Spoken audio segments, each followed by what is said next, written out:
अरे तुला कणी माहिती आहे का? हो. तू कसं ओळखतोस तिला? काय बोलतोयस मित्रा? अरे कणिकाच ना, ती तर माझ्याच क्लासमध्ये आहे. बघितलं मित्रांनो, काय गमावून बसले ही आजकालची आपली मित्रमंडळी ह्या स्मार्टफोन पायी.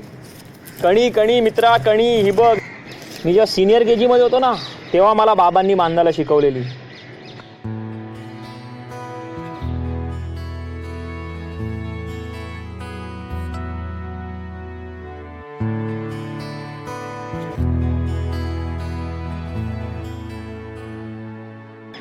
कशी ही अशी वरती 2 आणि ही इथे 0. अरे तुझे 2 शून्य सोड, हे माझे 2 शून्य बघ. अरे ह्या 2 मुली आहेत रे, या माझ्या पाठी पडल्यात. पण मला जी आवडते ना, ती मला 0 भाव देत नाही. बघितलं पालकांनो, ह्या स्मार्टफोनमुळे ही आजकालची मुलं, हा आय थिंक कितवीत आहेस रे तू? 8वीत. 8वीत आहे आणि ह्या मुलींच्या नादात अडकल्या. असो, ते तुझी फालतूगिरी सोड आणि ही फिरकी पकड. आता पतंग बदवायची वेळ आली आहे.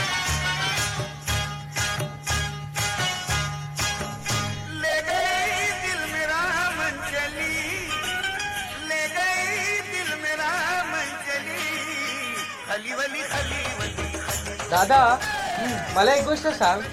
तुमच्या वेळी जेव्हा स्मार्टफोन नव्हते, तेव्हा तुम्हाला बोर नाही का व्हायचं रे? अरे स्मार्टफोनच्या किड्या, आम्ही तुमच्यासारखे हे ना हे बोरिंग गेम नाही खेळायचो स्मार्टफोनवाले. आम्ही ना रियालिटीतले गेम खेळून मोठे झालो. अरे म्हणजे काय रे, क्रिकेट किंवा फुटबॉलच ना? तुम्हाला तेवढेच माहितीत रे, रियालिटीत आमच्या तेवढेच गेम नव्हते काय? आम्ही football, cricket, kho kho, kabaddi, hockey, पतंग उडवायचो, भवरे फिरवायचो, गोट्या खेळायचो, लंगडी खेळायचो. एवढे सगळे गेम खेळून मोठे झालो रे. तुमच्यासारखं नाही फक्त बटणं दाबायची त्या स्मार्टफोनची आणि टाइमपास करत बसायचं घरात 4 भिंती. ढील ठेवा, ढील ठेवा. आता हा येतोय, हा बघ, हा येतोय, हा बघ. ढील ठेव, ढील ठेव, ढील ठेव. अरे काय करतोय तुझं? लक्ष कुठे आहे? तो येतोय सांगतो तुला तरी. दादा समोर बघ दादा, त्या मुली तुझ्याकडे बघताय. अरे यार, ती मुलींची फालतूगिरी सोड. त्या पतंगीकडे लक्ष ठेव. आता याची कशी घसटतो बघ. अरे शिवी कशाला घालतोयस? ते घसटणं म्हणजे शिवी नाही, घसटणं म्हणजे ना अशी पतंग खालून घ्यायची. हे बघ बघ बघ. गेली रे. समजलं, ह्याला घसटणं म्हणतात. आणि टेकवायची असते ना, टेकवायची तेव्हा पतंग आहे ना तशी वर न्यायची. ढील ठेव, ढील ठेव. वरून न्यायची आणि ना जसा ढील द्यायचा आणि सरकन घेऊन जायची. समजलं काय?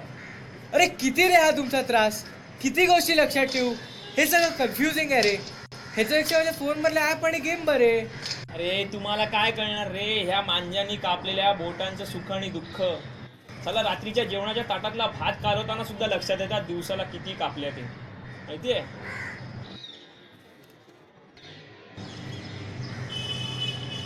अरे दादा, अरे दादा पॉज कर दी पतंग.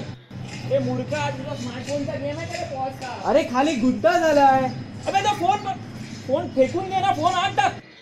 सॉरी दादा, सॉरी दादा. होईपर्यंत काय करत होता? झोपलेला ना. डोंगरीची स्पेशल छेडी आहे, हिला तर घसटे पडले ना, तो पतंग उतरल्यानंतर तुला बघतो मी काय करतो ते बघ तुला. अरे तू माझ्यावर ओरडू नको रे. तिकडे समोर बघ, तिकडे बघते.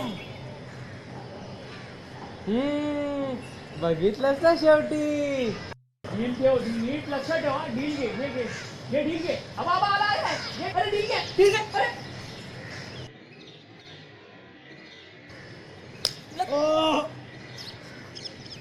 तुला कळतं काय? तुझ्यामुळे ना पतंग गुल झाली आहे. अरे पण त्या मुलीचा मेसेज आलेला. यार ही फालतूगिरी सोड त्या मुलींची. हे तुमचं वय नाहीये. पण तुला कळतं काय, एरियातला लास्ट मॅन स्टँडिंग असणं म्हणजे काय आहे? पण तुझ्या फालतूगिरीमुळे ना माझी पतंग गेली आहे. एवढूसा होतो ना, एवढूसा, तेव्हापासून ना आजच्या दिवसापर्यंत ना एरियात एकदा माझी पतंग बदली ना की शेवटपर्यंत ना आपलीच पतंग आकाशात असते. त्याला लास्ट मॅन स्टँडिंग म्हणतात. तू माझी फिरकी सोड, तू आपल्या घरी जा त्या मुलींकडे. चल दादा. नाही ना, मी करतो, मी माझं बघतो. सोड. नाही. अरे काय करतोय यार? तुला ढील ठेवायला सांगतोय ना. अरे दादा तू माझ्यावर ओरडू नकोस रे. ती मुलगी तुझ्याकडे बघते. अरे तुला कळत नाही काय? ढील ठेव ना, ढील ठेव ना. तुझा फोन मध्ये लक्ष द्या, फेकून दे ना तो फोन. सॉरी दादा, सॉरी दादा. दादा तू माझ्यावर ओरडू नको ना. ती बघ तिकडे बघते. बघावं तेव्हा नुसतं त्या मुली. एक्सक्यूज मी, काही ते जरा तुम्ही सोडाल काय? त्यामुळे तुझा मांजा गुंतोय ना.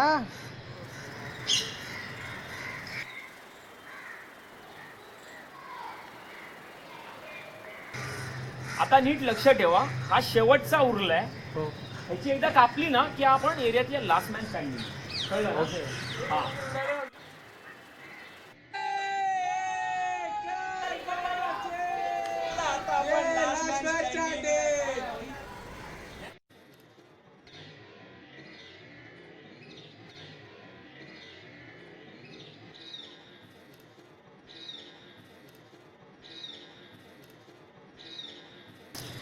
दादा, मला एक गोष्ट सांग. जेव्हा आपण ही पतंग उडवलेली तेव्हा त्याच्यावर तर हा नंबर नव्हता.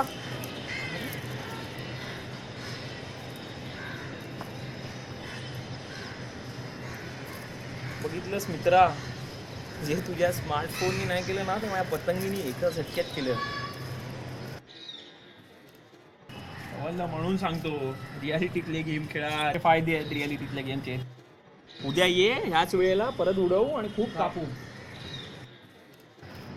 आबा आबा येतोय हा, येतोय. ढील ठेव नीट. येतोय हा. आबा आबा ढील दे.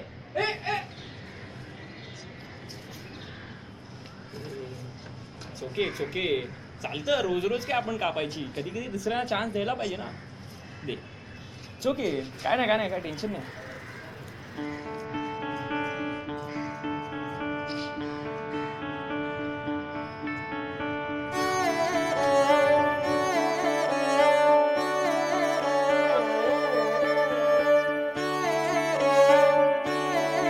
सर्वांना मकर संक्रांतीच्या हार्दिक शुभेच्छा. तिळगुळ घ्या, गोड गोड बोला. तर मित्रांनो, बघितलं, रिअल फ्रेंड्स बनवायला स्मार्टफोन, ॲप, सोशल मीडियाची गरज लागत नाही. हे रियालिटीतले गेम खेळूनही रिअल फ्रेंड्स बनवता येतात. अरे पण शेवटी ह्या लोकांना लाईक, शेअर आणि सबस्क्राईब करायला स्मार्टफोन लागणार नाही का?